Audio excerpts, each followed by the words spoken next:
Pour 3 gallons de vin, on peut dire que ça prendrait 36 livres de raisin.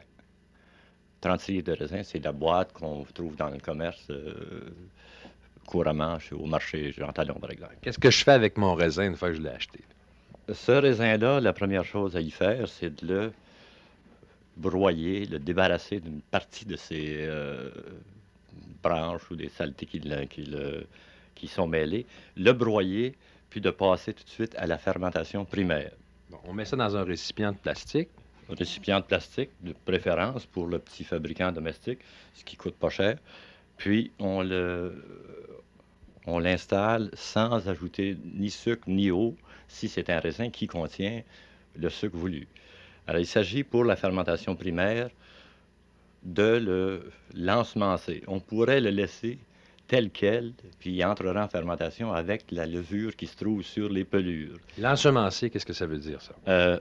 C'est il est installé ou injecté ou inséminé avec une levure euh, de vin, de préférence, une levure qu'on trouve encore dans le commerce sous forme de poudre qui sera placée ou saupoudrée à la surface du mou de raisin. Le mou, c'est le raisin broyé, écrasé qu'on a mis dans le récipient. Et on laisse dans ce récipient-là combien de temps?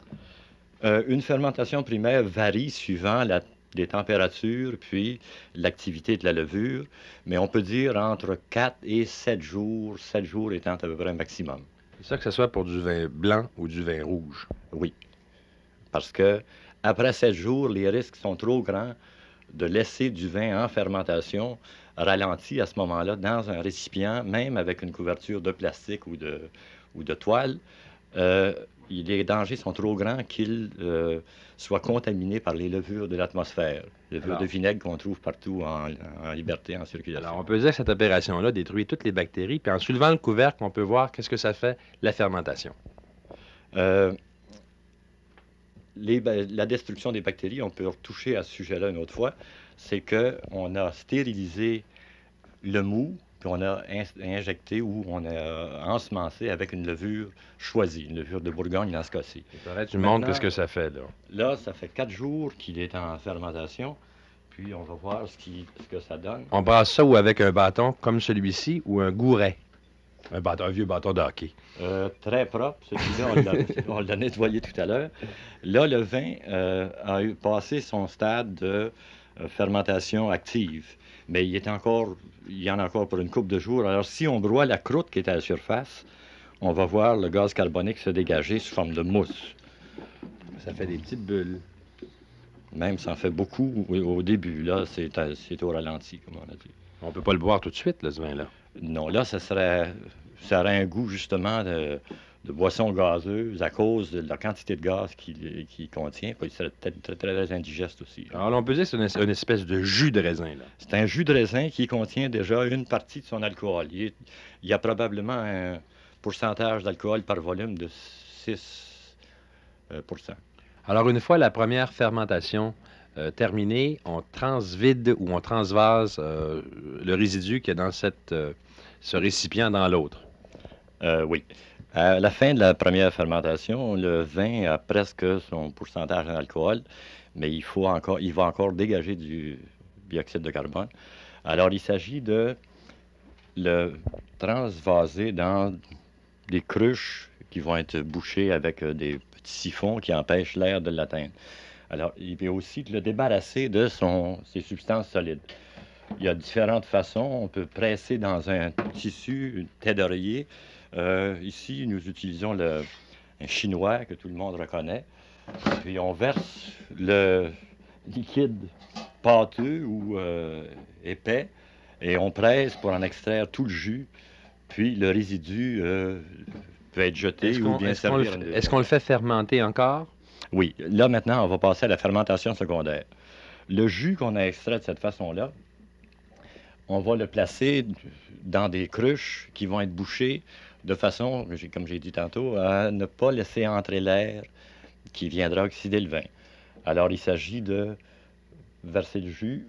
J'ai pris des cruches d'1 gallon. Ce serait préférable d'avoir des cruches plus grandes que je n'ai pas. Puis installer ce petit bouchon, qui est tout simplement un bouchon de liège, dans ce cas-ci, percé avec un tube qui laisse sortir les gaz, mais qui empêche l'air de revenir. Le gaz est obligé de traverser une masse d'eau pour s'échapper dans l'atmosphère, puis l'air ne le remplace pas. Alors, de cette façon-là, il peut passer son stade de fermentation secondaire qui peut durer jusqu'à 2 semaines, 4 semaines, suivant l'activité du moule. Alors, ce vin est demeuré combien de temps dans ces cruches? Euh, la fermentation secondaire, on peut dire qu'elle va durer de 2 à 3 mois, mais très, très peu active vers la fin. Mais on lui garde ses bondes aseptiques, qui est le vrai nom de ces petites fioles-là, pour toute la durée des 3 mois au moins, parce que des changements de température dans la pièce seraient susceptibles de faire repartir la À fermentation, combien, sauter le bouchon. à combien de degrés on doit le laisser? De température dans Oui, dans oui. la pièce, entre 65 et 70 degrés, je dirais que c'est une température qui est convenable, qu'on ne peut pas contrôler trop dans une maison, mais Alors, c'est pas mal ce qui est important. après 3 mois, qu'est-ce qu'on fait avec? Avant ça, j'aimerais vous parler d'un détail, c'est que tout au long de la fermentation secondaire, il se fait un dépôt, la lie du vin qui va dans le fond. Ce dépôt-là, ça consiste en levure morte, en petites parties solides qui s'agglomèrent, et c'est susceptible de donner du mauvais goût au vin. C'est important de le siphonner, de siphonner le liquide, puis de se débarrasser de ce dépôt-là de 7 jours en 7 jours au début, mais jusqu'à ce qu'il ait presque disparu. Alors, une fois terminé ça, on le met en bouteille. Oui, on peut parler d'embouteillage après 3 mois, malgré que ça ne serait pas mauvais de le laisser vieillir dans des cruches, mais cette fois-ci fermées sans bonde, hein. Mhm. Puis, on peut, au choix, le mettre en bouteille et, après ces 3 mois, et le laisser vieillir en bouteille, On, avec bouchon de liège. on peut le garder combien de temps? 1 an? Sûrement 1 an, puis même plus.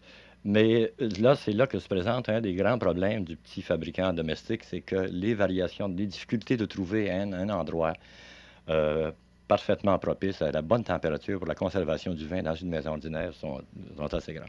Alors, après avoir parlé de la Lie du Château Poppy, on va parler de Loulou du Château Poppy, qui va venir nous faire goûter le vin. J'ai hâte de goûter ça, moi. Bonjour, bonjour, bonjour. Bonjour, bonjour, bonjour, bonjour. Moi, j'ai un cadeau Tiens. pour toi, Loulou. À part de ça. Ben oui, des plantes. Des Mon plantes, Dieu, ça comment ferait du tu bon veux vin de boire avec rose, ça ça dans serait mes extraordinaire, bras? ça ferait du rosé. En même temps, je veux te dire, là, fais attention, ce sont C'est la collection, c'est la collection de Poppy. Oui, oui. J'ai du chocolat pour lui, du vin de chocolat, c'est très bon. C'est une liqueur de chocolat. Bon. C'est des miniatures à part ça. C'est comme un jour On de s'est mis Noël. dans les frais aujourd'hui. Ça, là, c'était fait, Gaston, l'an passé. Puis là, on le boit. C'est du vin De prune. de prune à soif, De lui. belle petite prune qui m'a volé parce que j'ai pas pu faire les confitures avec. Mais c'est du vrai vin.